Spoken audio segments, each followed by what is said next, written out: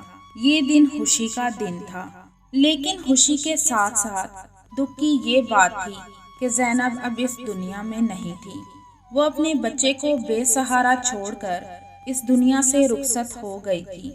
اب جب زینب کے لیے خوشی کا وقت آیا تو اسے یہ خوشی دیکھنا نصیب ہی نہ ہوئی تھی، اور زینب دکھوں ہی سے گزرتی ہوئی اللہ کو پیاری ہو گئی تھی۔ رمضان اپنی بیٹی کے لیے بہت دکھی تھا۔ اصغر آج بھی زینب کو یاد کر کے بہت روتا ہے، اور اب وہ اپنے بیٹے کی پرورش خود کر رہا ہے۔ کیا زینب کی یہی زندگی تھی کہ شادی کے بعد اس نے کبھی بھی کوئی دن سکھ کا نہ دیکھا تھا؟